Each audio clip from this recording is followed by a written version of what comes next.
Sri Krishna Parabrahmane Namaha.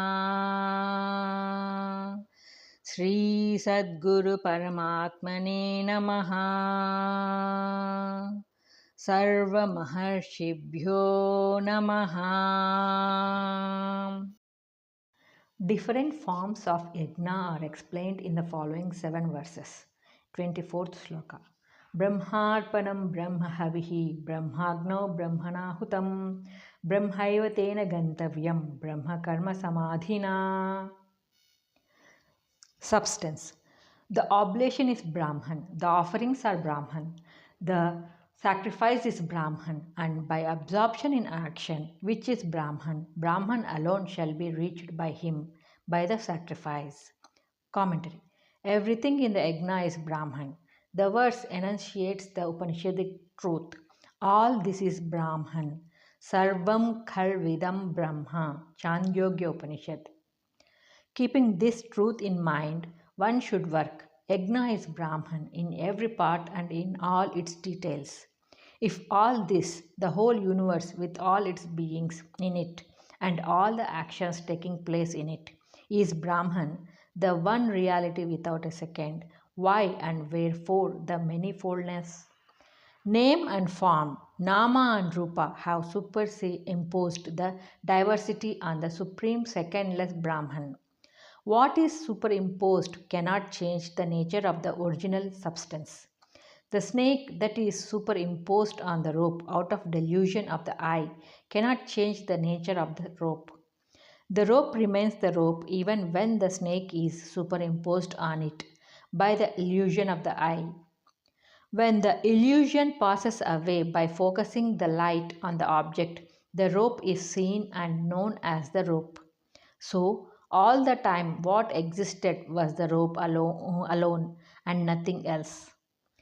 Even so, the world of name and form has been superimposed by the delusion of the mind and the senses on the Supreme Brahman. When the delusion is cleared and the mind is purified, all this shall be seen and known as Brahman. The sage knows the truth. Everything that we see, feel, and think, and every action of ours is Brahman, and nothing else exists other than Brahman. It is this fundamental truth that is affirmed in this verse by the illustration of Yajna. The oblation is Brahman. The material used is Brahman. The fire is Brahman. The sacrifice is Brahman. The act of sacrifice is Brahman. Thus, contemplating, man realizes Brahman everywhere and in all things. Yajna is taken as illustration because at the end of Dwapara Yuga, sacrifices were performed elaborately by all the people and they were familiar with the rites and rituals. The principle is applicable to everything and every action that man does.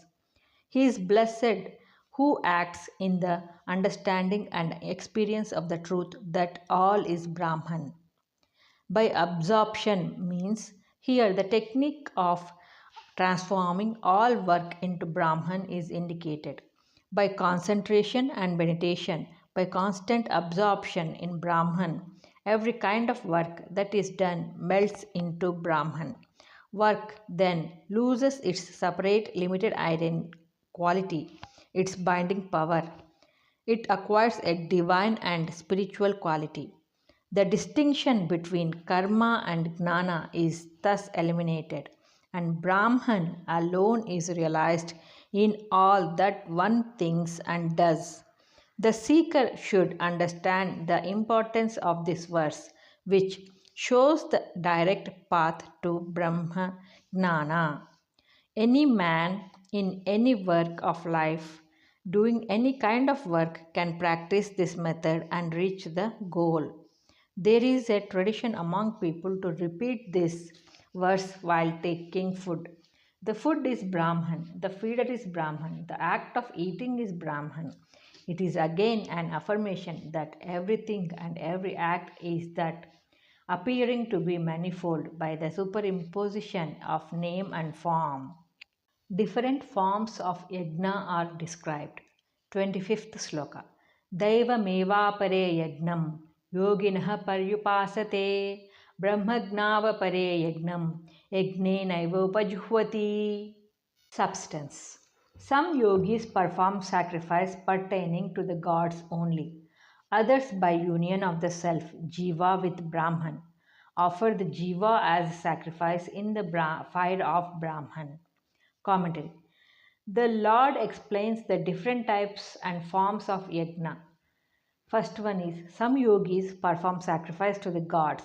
They worship different gods, meditate on them, pray to them, and in many ways please the gods. They may be termed karma yogis or bhakti yogis.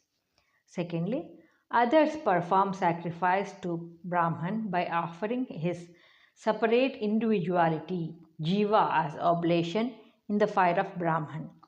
Fire consumes everything and converts it into its own element. Similarly, the whole of the objective world melts into Brahman. The mind and ego are also objective phenomena pertaining to the inner nature of man. So the yogis offer them as oblation in the fire of Brahman. That is, they are absorbed into Brahman and lose their separate limited personalities. There are the Gnana yogis. This sacrifice leads to identity with Brahman ultimately. By inquiring into the real nature of man, by indisposition towards the objects of the world, by the eradication of bad samskaras, the mind which keeps up the illusion of duality is so purified that it is merged in Brahman. This is the liberated state of Gnana Yogi. This is Brahma Gnana. 26th Sloka. स्तोत्रादीनीन्द्रियाण्यन्ये संयममाग्निषु जिह्वति शब्दादीन् विषयाण्यन्य इन्द्रियाग्निषु जुह्वति. Substance. Others sacrifice the senses like the organ of hearing, etc., in the fires of sense restraint, and some others sacrifice the sense objects like sound, etc., in the fire of the senses. Commentary. Here are two types of yajna mentioned. First one is restraining the senses. Second one is rejecting the senses. Sense restraint is the key to Brahmagnana, and so the Lord insists on this discipline many times in the Gita. So, sense control is the first of all spiritual disciplines. Vedantic perorations without sense control do not have either light or power in them. The man of sense control, though he does not talk anything, communicates Vedantic truth to the ends of the world even without one spoken word. The sense control is here mentioned as a sacrifice. Liberation can be attained only by mind control, and this depends on sense restraint.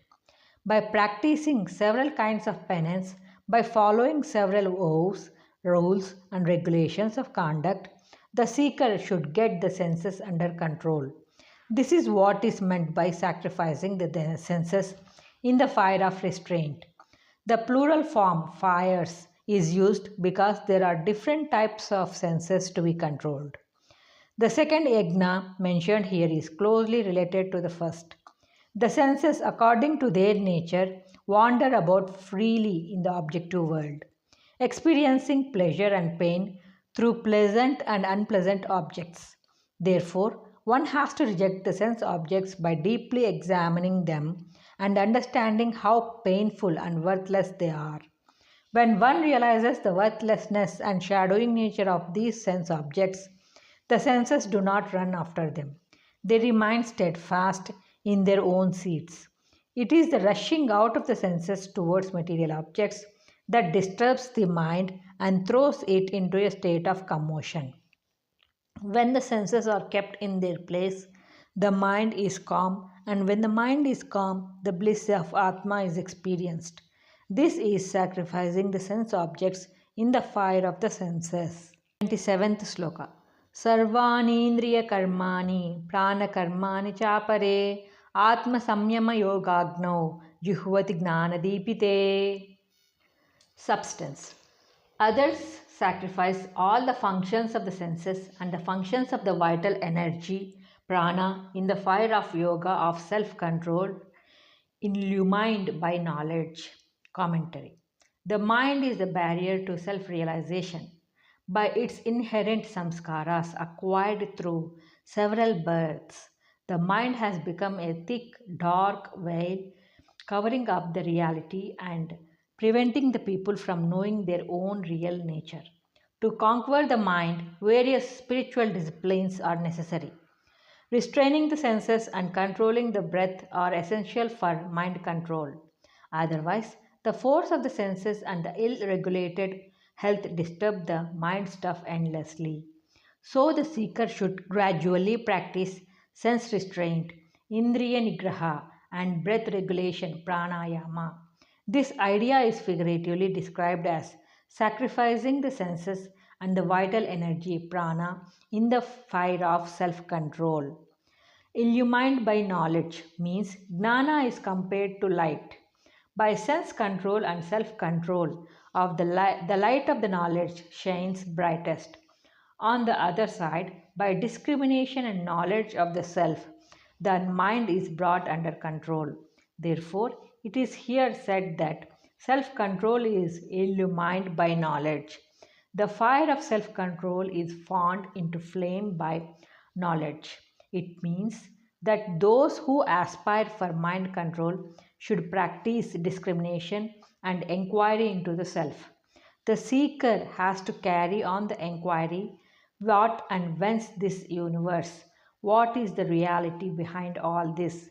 By such inquiry, the mind ceases to run after the transitory things of the objective world and turn towards that which is the basis of all Atma. It is evident from this epithet that the Atmic state is the absolute fullness of light, knowledge, and bliss. Question. By what is self control strengthened? Answer. By spiritual inquiry and knowledge.